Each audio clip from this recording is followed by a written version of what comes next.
তোমার বিটির বিয়েতে হিজড়ে নাচাবে, সেটাতে কোনো দোষের নাই, ওটা হালাল কাজ।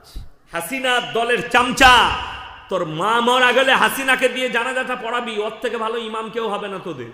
বাংলাদেশ এমন একটা বিষাক্তক জায়গা, বাংলাদেশের সিলেবাসে বইয়ের সমকামী পড়ানো হচ্ছে, শরীফ থেকে শরীফা। হাসিনা থেকে হাসান করে দে, মলবি 1000 টাকা বিয়ে পড়ানো চাইলে এটা এদের কাছে পাপের কথা, খারাপ কথা। কিন্তু কষ্টের বিষয়, তোমার বিটির বিয়েতে গান বাজনা করবে, তোমার বিটির বিয়েতে হিজড়ে নাচাবে, সেটাতে কোনো দোষের নাই, ওটা হালাল কাজ। আমি বলে যাচ্ছি, এই জন্যে আজকে আপনারা দেখিয়ে দেবো মালদা, মুর্শিদাবাদ, বর্ধমান, পুরুলিয়া, বাঁকুড়া, গোটা পশ্চিম বাংলায় যতগুলো বিয়েতে হারাম কাজ হয়, তাদের মেয়েরা ছেলেরা কোনোদিন সুখী হয় না, তাদের দাম্পত্য জীবন সুখী হতে পারে না। ইমামকে হক দেয় না, ইমামের হক মেরে হারামখোর নাচ গানা করে, ইমামের হক মেরে হারামখোর হিজড়ে নাচায়, তো তোর বিটির কি করে সুখ হতে পারে? তোর বিটির তো দুঃখী হবে। তোর বিটির দাম্পত্য জীবন কি করে সুখী হতে পারে? বড় কষ্ট লাগে। বিয়েতে যদি গান বাজনা যায় তো আমরা মৌলবীরা করতাম না। বিয়েতে গাড়িটা ফুল দিয়ে সাজাচ্ছে, সাজাই না সাজাই ফুল দিয়ে। জিজ্ঞেস করুন, এখন কিছু মৌলবী বেরিয়েছে, কি বলে বাংলাদেশে একটা গুটকা হুজুর বায়ান করছে। কে বলল বিয়েতে গান বাজনা করা যাবে না? যে বিয়েতে গান বাজনা হবে না সেই বিয়েটা হারাম। আমরা আল্লাহ এই হাদিস কোথায় পেলে? এরপর শুনেলেন সাধারণ মানুষ কি বিপদে পড়বে। তার মুখে তো হুজুরের মতো দাঁড়িয়ে আছে, তার মুখেও দাঁড়িয়ে আছে, লম্বা জামা, স্টেজে বায়ান করছে, এমন কথা বলছে। এরকমও লোক আছে। বিয়েতে শাদিতে গান বাজনা না হলে সেই বিয়ে হারাম। এরপর লোকরা বলছে তাহলে ওই মালটাকেই দাওয়াত দেও যখন গান বাজনা হালাল বলেছে। কথাটা বুঝতে পারেননি? যেমন রু তেমন ফেরেশতা, যেমন রু তেমন ফেরেশতা। আপনাকে দেখিয়ে দেবো, অনেক মসজিদ আছে ইমাম একা নামাজ পড়ে, গাঁয়ের কেউ নামাজ পড়ে না। ঠিক বললাম না ভুল বললাম? পশ্চিমবাংলায় দেখিয়ে দেবো, ইমাম একা ফজরের নামাজ পড়ে, কেউ আসে না গাঁয়ের। তাকে বেতন দিয়ে রেখেছে, মরে গেলে জানাজা পড়বি, দিয়ে জান্নাতে দিবি, তোর হুজুরও মার খাবে, তুইও কেলানি খাবি। যদি ওই ভরসা করে রেখে দাও। আমাদের মুসলমানদের সমাজের অবস্থাটা এই জন্য খারাপ হয়েছে। আমি যেটা আপনাদেরকে বোঝাচ্ছি, প্রত্যেকটা ভাই হাত তুলে বলুন আমরা দ্বীনি ইলম হাসিল করবো, জোরে বলুন ইনশাল্লাহ। এই বাংলা মানে কোরআন বেরিয়েছে না বেরোয়নি? সবাই কিনবেন তো, জোরে বলুন ইনশাল্লাহ।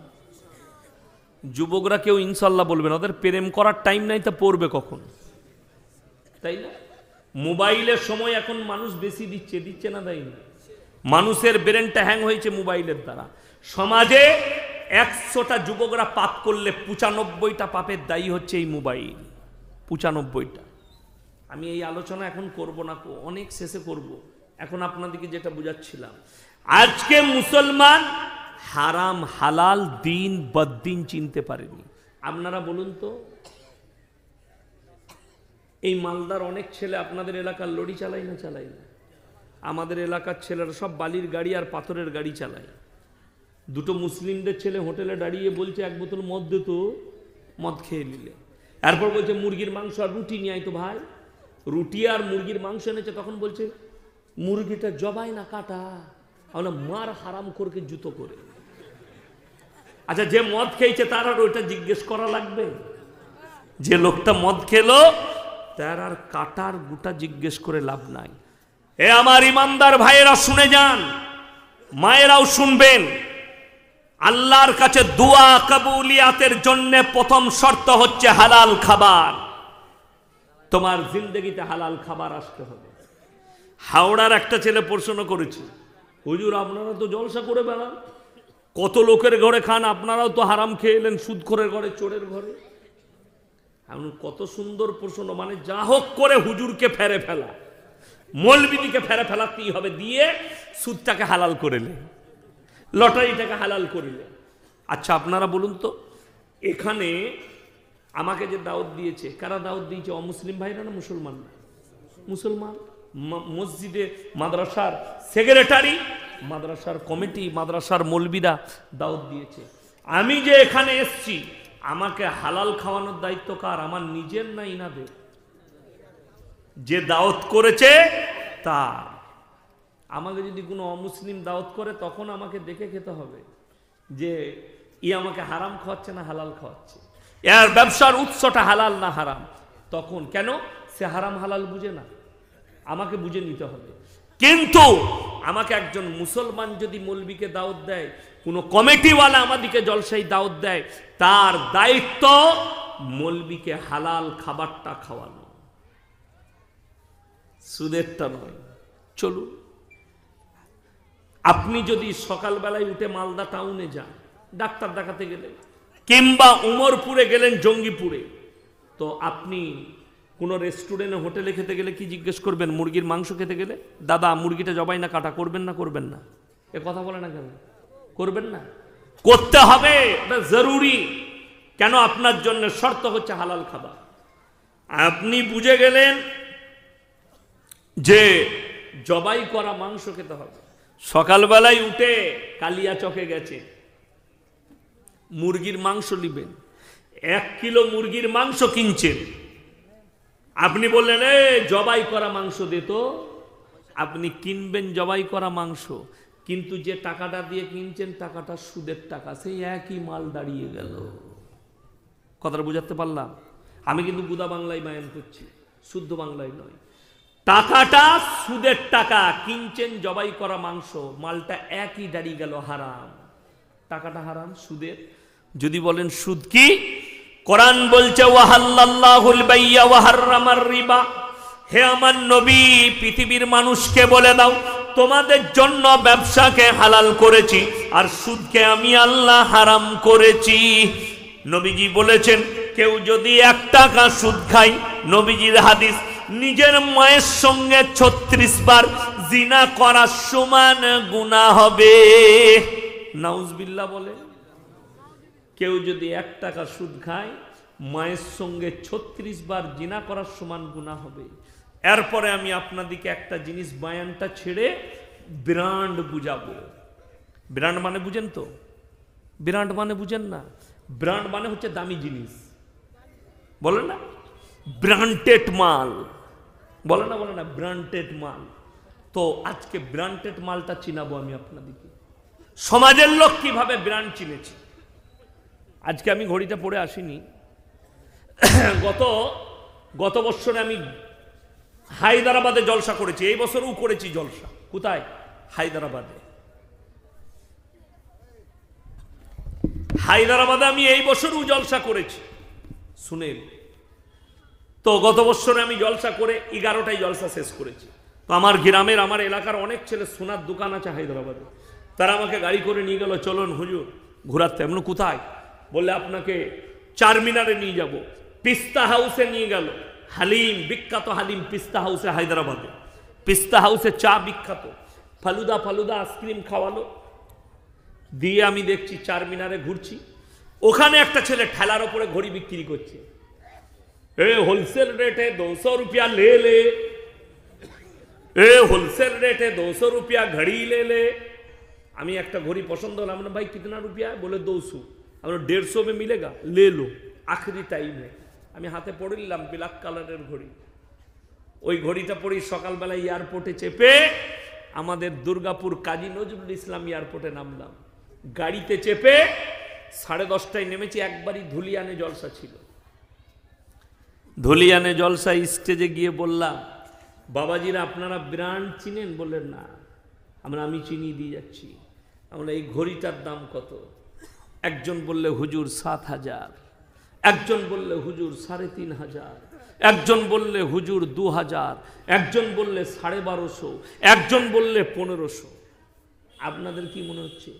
যতজন দাম বলেছে কেউ ভুল বলেনি, সবাই ঠিক বলেছে। যদি আপনাদের মনে হয় আরে মৌলী সাহেব ঘড়িটার দাম তো 150 টাকা, সবাই কি করে ঠিক বললে? হ্যাঁ, এরপরে ব্র্যান্ডটা বুঝতে পারবেন। যে 7,000 বলেছে সে মনে মনে ভাবছে ইয়াসিন সাহেবের মতো বক্তার হাতে আছে মানে মালটা কুমা হবে না, ওটা নামিই হবে। কথাটা বুঝতে পারেননি? যতজন দাম বলেছে এইটা ভেবেই দাম বলেছে। কথাটা এরপরে শুনেন, লাস্টে বাঁশটা ডুবো, এমন বাঁশ ডুবো সবাই নিতে পারবে না। ওই জন্য আমাকে গাল দেয় তো বহুজন। আমি তো গাল খাওয়া বক্তা, অসুবিধা নাই, গালটাও আমি দুয়া বলে মেখে নিই। যারা গাল দেয় ওটাও আমার জন্য দুয়া, গালি দে, কিন্তু আমার দোয়া হচ্ছে আল্লাহ তুমি এদিকে হিদায়েত দাও। বলুন আমিন। হ্যাঁ, আল্লাহ হিদায়েত দাও। চলুন, এই গ্রামের কোনো ছেলে সকালবেলায় যদি ছিঁড়া প্যান্ট পরে রাস্তা দিয়ে যায়, চায়ের দোকানে 10টা লোক বসে থাকলে কি বলবে? ও গরিবের ছেলে রে, পয়সা নাই, ঠিক কি না? বলবে না? ওই ছিঁড়া প্যান্টটা ওর কাছ থেকে নিয়ে শাহরুখ খানকে পরিয়ে দেন, বলবে দারুণ ডিজাইন বে, প্যান্টখানা কোন দোকানে পাওয়া যাবে বলতো? খালি লোক পাল্টি গেল, প্যান্টটার দাম পাল্টি গেল। ঠিক বললাম না ভুল বললাম? আপনি ব্র্যান্ড চিনতে পারেননি, এরপরে শুনেলেন আসল বাঁশটা। একটা লোক সুদখোর, সুদ খেয়ে পয়সা করেছে, লোকের মেরে নিয়ে বড় লোক হয়েছে। সেই লোকটা মসজিদে 50টা ফ্যান দিয়েছে, তাকে আপনি চেয়ার ছেড়ে দিলেন। আর একটা লোক হালাল পথে চলে, ইমানদারির ওপরে চলে, হকের ওপরে চলে, নামাজ পড়ে, হালাল ব্যবসা করে খায়। সেই লোকটা মসজিদে 500 টাকা দান করেছে, তার আমরা মূল্য দিতে পারি না। আপনি ব্র্যান্ড চিনতে পারেননি। ঠিক বললাম না ভুল বললাম? একটা লোক সুদ খেয়ে বড় লোক হয়েছে, বলে আর পয়সা আছে, মসজিদের সেক্রেটারি করে দে, একে মাদ্রাসার সেক্রেটারি কর। সুদ খেলে কি হবে? পয়সা আছে। আপনি ব্র্যান্ড চিনতে পারেননি, শুনেলেন ওটা ব্র্যান্ড নয়। আসল ইসলামের ব্র্যান্ড হচ্ছে যে ইমানের ওপরে টিকে আছে, হালাল খায়, হালাল পথে চলে, পাঞ্জেগানা নামাজ পড়ে, সেই লোকটাই হচ্ছে একমাত্র ব্র্যান্ড। আপনি ব্র্যান্ড চিনতে পারেননি, ওই জন্য কওমের হালত এত খারাপ। আপনি পয়সাওয়ালাকে মনে করেছেন ব্র্যান্ড। আপনাদেরকে আরো বুঝিয়ে দিই ব্র্যান্ড কি। সব থেকে আমাদের সমাজে বেতন কম কার? কথা বলে না, জোরে বলুন। মৌলবি সাহেবদের, ইমামদের। সব থেকে ভালো খাবারটা কার? আপনাদিকে জলসাওয়ালারা কি খাইছে? মাদ্রাসাওয়ালারা মাংস ভাত। বড় কষ্ট লাগে। আমাদের কি কি ছিল আমি বলবো না, দেখবেন নিয়ে এসছে মানে তরকারি ভরে আনি না। তুমি যে তরকারি ভরে নিচ্ছে, আমি পাগল নাকি? এগুলো কি আছে? এগুলো কাজু, কাঠবাদাম। তোমাদেরকে দিয়েছে? তোমরা পাবে না। মৌলবীদের খাবার। পয়সা কম, দস্তরখান ভালো। তার একটাই কারণ, আমার নবী, বিশ্ব নবী বললেন, যারা আল্লাহর রাস্তায় দিনের পথে থাকবে, আল্লাহ মৃত্যুকাল পর্যন্ত তাদেরকে ইজ্জতের রুজি দান করবেন। জোরে বলুন সুবহানাল্লাহ। আমাদের সব থেকে দস্তরখান ভালো আমাদের। আপনি ব্র্যান্ড চিনতে পারেন নাই। কালিয়াচকের সব থেকে যে কোটিপতি, তার থেকেও ভালো খাবার ইমামের। কালিয়াচকের যার সব থেকে পয়সা বেশি, তাকে জিজ্ঞেস করে আসুন তুমি কি কি খাও? সুগার ফ্রি বিস্কুট, পোড়া রুটি আর করেলা ভাজি, আর দিন রাত এত বড় বড় খেজুরের মতো 2টো ক্যাপসুল। কিসের? বলে সুগারে। কি বুঝলেন? আমাদের কিছুই নাই। আল্লাহ বলেছে বহিবি চালিয়ে দিবি, গরু, খসি আর মুরগি। মৌলবীদের চেহারা দেখতে পাচ্ছে না সব? আমাদিকে দেখে লোকে মনে করে কি খায় বলি না, কিন্তু আমাদের খাবার ডাল আর আলু। মাদ্রাসায় ঘ্যাঁট রান্না হয়, মাথায় ঘ্যাঁট হয় না? পুঁই শাক, আলু, ডাল, ঘ্যাঁট। তরকারি খেয়েছেন? আমার মাদ্রাসায় পুঁই শাক আলু হলে একদিন, আমি জানি না, ছাত্ররা বলা বলি করছে আজকে দেশি মুরগি আছে। আমি বলি দেশি মুরগি কোথা থেকে দিলে কে? আমি বাবুর্চিকে জিজ্ঞেস করলাম, ফটিক ভাইকে, ফটিক ভাই দেশি মুরগি অত কোথায় পেলে? ছেলেরা বলছে দেশি মুরগি, বলছে মেচুরিওয়ালা পুঁই শাক আছে। আমি তারপরে জানলাম এরা পুঁই শাককে দেশি মুরগি বলছে। কথাটা বুঝতে পারছেন? পুঁই শাককে দেশি মুরগি। আহা, যদি একদিন মাদ্রাসার ডাল আলু খান, আপনি আমার মাঝে আসুন, ঘ্যাট খাওয়াবো। ঘরে এসে বউকে বলবেন একবার ওইরকম করে ঘ্যাট রাঁধো দেখিনি। তুই তো রাঁধতেই পারলি না, ও তো মাদ্রাসার মতো মজা হয়নি। কথাটা ঠিক কিনা কথা বলে? আমি বলে যাচ্ছি, ইখলাসের জন্য আল্লাহ মজা দেয়। দস্তরখান ভালো, ইমানের উপরে টিকে থাকা, দিনের উপরে প্রতিষ্ঠিত হওয়া। আমি আপনাদেরকে বলে যাচ্ছি, শুনেলেন যারা বেনামাজি আছেন, আল্লাহর কসম নবীজি বলেছেন, যারা 5 ওয়াক্তের নামাজি হবে তাদের মৃত্যুকাল পর্যন্ত আল্লাহ কোনোদিন রুজিতে কমিয়ে দিবে না। জোরে বলুন সুবহানাল্লাহ। আপনারা রুজি মানে কি মনে করেছেন? রোজ দেশি মুরগি পেতে হবে? খেপা পাগল। ওই জন্য আমাদের দেশের কিছু লোক লটারি কাটছে। লটারি কাটে না? কাটে না? কিসের লেগে? বড় লোক হওয়ার জন্য। কি বুঝলেন? আবার আমাদের দেশের লটারিওয়ালা নামাজি আছে, জানেন না? লটারি যে কাটে সে আবার জুম্মার নামাজ পড়ে। জুম্মার নামাজ পড়ি, সে দোয়া করছে, শুনুন করে, আল্লাহ কোন রকম যেন 1 কোটি লেগে যায়, মসজিদে 1 লাখ দেবো। মানে ওই জন্যই তো তোর দোয়াটা কবুল হবে না, মসজিদের নিয়ত করেছিস। হ্যাঁ, আমাদের মুসলমানরা এত ভালো দিন বুঝেছে, তো আমার মাদ্রাসায় সমস্ত ছাত্র বোর্ডিংয়ে খায়, খালি গ্রামের 100 ছেলে পড়ে চলে যায়। তো আমি একদিন ক্লাসে বসে আছি, আমি বাড়িতে খানা খাই, একজন এসে বললে ইয়াসিন ভাই মাসার ছেলেদিকে খাওয়াবো। কি খাওয়াবে? বলে বিরিয়ানি। আমাদের দেশে বিরিয়ানি বেশি চলে বর্ধমানে। তো কত খরচ হবে? আমি মাস্টারকে বললাম ফর্দ করুন তো, বোর্ডিংয়ে কতগুলো কালকে ছাত্র থাকবে, হিসেব করে ফর্দ করে বলুন কত মাংস লাগবে, চাল লাগবে। আমি বললাম বাবা কি খুশিতে খাওয়াচ্ছ? মলি সাহেব কেউ কি বলবেন না, 3 লাখ পড়েছে লটারিতে। আমরা তোবা তোবা, তাহলে আমাদের দুয়ার কবুল হয়, লটারির টাকা আমাদিকে। আমি তুই জানিস ওটা কি? বলে কি? আমি ওটা হারামবে। সেটাও জানে না লটারির টাকা হারাম, আমাদিকে খাওয়াতে এসছে। দুঃখ ওই জায়গায়, বেদনা ওই জায়গায়। আপনি লটারিটাকে হালাল বলে মেনে নিলেন আর নিজেকে নবীর উম্মত ভাবছেন। লটারিতে যদি বরকত থাকতো, তোমার মাসে ইনকাম 30,000, তারপরও তোর বরকত হয়নি, তোকে লটারির টিকিট কাটতে হচ্ছে, আর তোর ইমামের বেতন 5,000, তাকে লটারি কাটতে হয় না, আল্লাহ তাতেই তার বরকত দিয়েছে। তোকে সিজদায় পড়ে কাঁদা দরকার যে নিশ্চয়ই তুমি গলত পথে আর হারাম পথে আছো, তাই তুমি বরকত পাচ্ছ না। যারা মনে করছেন টাকায় সুখ পাওয়া যায়, তাদেরকে আমি বলে যাচ্ছি, সকালবেলায় উঠে ট্রেনে চাপুন, ইন্টারসিটি এক্সপ্রেস চাপবেন ফারাক্কায়, একবারই কলকাতা প্রেসিডেন্টই জেলে চলে যান, আর পার্থ আর অর্পিতাকে জিজ্ঞেস করে আসুন টাকায় কত সুখ, ওরা বলে দিবে কত সুখ আছে। বুঝতে পারেননি? 100 কোটি বেরিয়েছিল, কোথায় আছে? কোথায় আছে? প্রথম আসমানে তো নাকি? জেলের কুঠরিতে বসে ডাল আর পোড়া রুটি খেতে হচ্ছে, আবদার চলবে না। অনুব্রত মণ্ডলের মতো, যাকে বলতো বাঘ বীরভূমে, জেলের কুঠরিতে তেহার জেলে পুরা রুটি খেতে হচ্ছে, তার নাম আল্লাহ। অত ইজ্জু মান তাশা ওয়া তুদিল্লু মান তাশা বিয়াদিকাল খায়র ইন্নাকা আলা কুল্লি শাইইন কাদির। আল্লাহর কসম, পৃথিবীর রাজা হোক বাদশা হোক, আমি সে তিনি। সকলের ইজ্জতের মালিক, সকলে বলুন কে? বেজ্জতির মালিক কে? আল্লাহ। ইজ্জত আর জিল্লাতের মালিক তিনি হচ্ছেন আল্লাহ। টাকা থাকবে না, আল্লাহ ইজ্জত দিবে। ইমামের বেতন সব থেকে কম। ডাক্তারের বাপে জানাজাটা কে পড়ায়? ডাক্তার না ইমাম? তোমার দাদু মরে গেলে কে জানাজা পড়াবে? মদন মিত্র তো নাকি? তবে দুঃখের বিষয়, এত দামি লোক, বড় কষ্টের বিষয়, তুমি ইমামের মর্যাদা বুঝলে না, মৌলবীর মর্যাদা।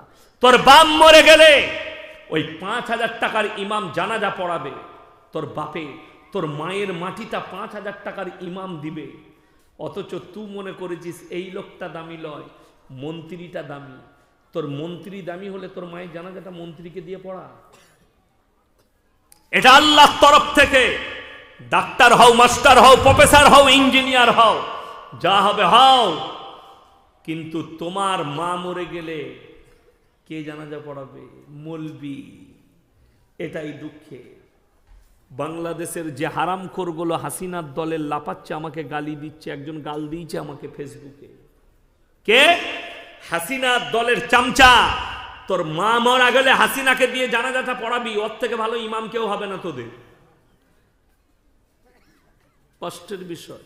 হ্যাঁ, আপনারা কি মনে করছেন এই বাংলাদেশে টাচ আছে বলে? বর্ডার আপনাদের এখানে আছে না? নাই বর্ডার, নাই, কাছেই বর্ডার, পাশে। বাংলাদেশ এমন একটা বিষাক্তক জায়গা, জানেন বাংলাদেশের ছোঁয়া কোথায় লেগেছে? মালদা, মুর্শিদাবাদ, দিনাজপুর, নদিয়া, 24 পরগনা, যতগুলো জেলা বর্ডারে আছে আর বাংলাদেশের সাথে জুড়ে আছে, সেই জেলার মুসলিম যুবকরা সমকামিতে লিপ্ত হয়েছে। আর বাংলাদেশও সমকামিতে জুড়ে গেছে। বাংলাদেশের সিলেবাসে বইয়ে সমকামী পড়ানো হচ্ছে, শরীফ থেকে শরীফা। হাসিনা থেকে হাসান করে দে। কথাটা বুঝতে পারেননি? বাংলাদেশের প্রধানমন্ত্রীর নাম কি? হাসিনা। হাসিনা থেকে হাসান হয়ে যা। যদি ওটাকে স্বীকৃতি দেয়, আল্লাহর কসম করে বলছি, যতগুলো যুবক আর যুবতী আমার বয়ান শুনছেন, কলেজ পড়ুয়া, স্কুল পড়ুয়া, সাবধান হয়ে যাও। যারা সমকামিতায় লিপ্ত হয়েছেন কিংবা হতে চাইছেন, সেই দিকে মনটাই টানছে, তারা কান খুলে শুনে নাও। এই পাপের কারণে একজন নবীর বিবিকে আল্লাহ জাহান্নামী ঘোষণা করে দিয়েছেন। তার কওমকে, পুরো নসলকে ধ্বংস করে দিয়েছেন। কওমে লুতকে, লুত নবীর কওমকে আল্লাহ রুটির মতো পাল্টিয়েছে। যে সাগরের ওপরে পাল্টিয়েছে, সাগরটাকে মরা সাগর বলা হয়। একটা পোকা মাকড় পর্যন্ত জন্মায় না, এত অভিশপ্ত ছিল তারা। আল্লাহ কোরআনে বললেন, জারাবাল্লাহু মাসালাল লিল্লাযীনা কাফারু ইমরাআতা নূহি ওয়া ইমরাআতা লূত কানাতা তাহতা আবদাইনি মিন ইবাদিনা সালিহাইনি ফাকানাতাহুমা ফালাম ইউগনি আনহুমা মিনাল্লাহি শাইয়্যা ওয়া কিলা দুখুলান নার মা'আদ দাখিলিন। আমার দুজন উলুল আযম নবী, হাবিব পয়গম্বর নূহ নবী আর লূত নবী, দুজনের বিবিকে জাহান্নামে দেব। তারা চুপ করে দাঁড়িয়ে থাকবে, তাদের বিবিরা জাহান্নামে প্রবেশ করবে। ভেবে দেখুন, যদি নূহ নবীর বিবি জাহান্নামে যায় আর তুমি সমকামিতে লিপ্ত হবে, তোমার 14 পুরুষ যদি তাহাজ্জুদ পড়ে, আল্লাহর কসম, তোমার বাপ যদি কাবা ঘরে তাহাজ্জুদ পড়ে আর তুমি যদি সমকামিতে লিপ্ত থাকো, আল্লাহর কসম, তোমাকে পার করাবার ক্ষমতা তোমার বাপের থাকবে না। আমাদের দেশে সমস্যা তো এটাই, লোক মদ খায়, গাঁজা খায়, আপনাকে দেখিয়ে দেব। আচ্ছা, কালিয়াচক বেল্টে মুসলিম বেশি না অমুসলিম বেশি? মুসলিম বেশি। বিশ্বাস করুন, 31শে ডিসেম্বর, কতই ডিসেম্বর বললাম? 31শে ডিসেম্বর সুজাপুর গয়েশবাড়ি চাষপাড়ায় জলসা ছিল। কোথায়? চাষপাড়া চিনেন না? চিনেন না? গয়েশবাড়ি চাষপাড়া, হ্যাঁ, ওই চাষপাড়ায় আমার জলসা ছিল। তো আমি চাষপাড়ায় জলসা শেষ করলাম 12টা বাজতে 15 মিনিট থাকতে, 31শে ডিসেম্বর। ওই সময়ে একবার 11:45 শেষ করলাম, গাড়ি ছাড়লাম। আমার গাড়িতে 12 মিনিট লাগলো আসতে কালিয়াচক হাই রোড, 12 মিনিট। এসে দেখছি 3টে লরি লাইন দিয়ে দাঁড়িয়ে আছে। মানে এত রাতে জাম কিসের হলো? লরিগুলোকে সাইড দিয়ে ওভারটেক করে গাড়িটা সামনে গেল। মুসলিমদের যুবকরা গোটা রাস্তার ওপরে, প্রশাসন ভাইরা দাঁড়িয়ে আছে, মুসলিমদের যুবকরা দাঁড়িয়ে আছে। তারা 1 জানুয়ারি পালন করবে। 1 জানুয়ারি কাঁটায় 12টা বাজলো, 50,000 টাকার খালি বাজি ফুটালো। এটা মুসলিমদের কথা বলছি, কোনো অমুসলিম নয়। এদিকে যারা মুসলমান ভাববে আমি হচ্ছি সেই মৌলবীর বিরোধী, এদিকে যারা মুসলমান ভাববে আমি হচ্ছি, এদিকে ইস্তেগফার করে ফিরতে হবে। কেন? কোরআনে আছে গায়রিল মাগযুবি আলাইহিম ওয়ালাদ দাল্লিন। মাগযুম মানে ইহুদি, আর দাল্লিন মানে নাসারা। এই দুটো বলি পদভ্রষ্ট, আর এদের যারা অনুসারী হবে তারাও পদভ্রষ্ট হবে। কষ্টের বিষয়, তুমি কার অনুসারী হয়েছো? এখানে এতগুলো লোক বসে আছেন, আমি চ্যালেঞ্জ দিয়ে বললাম 98টা লোক আরবি 12টা মাসের নাম বলতে পারবেন না। ঠিক বললাম না ভুল বললাম? অথচ আরবি মাসগুলোর ফজিলত আছে না নাই? হাদিসে আছে অনেক মাসের ফজিলত এসছে, রমজান মাসের আছে, মুহররম মাসের আছে, শাবানের আছে, শাওয়ালের আছে, ফজিলত আছে হাদিসে, নবীজি বর্ণনা করেছেন। এরপর এত ফজিলত থাকার পরেও আমরা কোনোদিন মৌলবীরা বলি নাই যে পহেলা মুহররম ডিজে বাজিয়ে ফিস্ট করে খাবি, বলেছি আমরা না? আমরা মৌলবীরা করেছি? আচ্ছা আপনারা বলুন,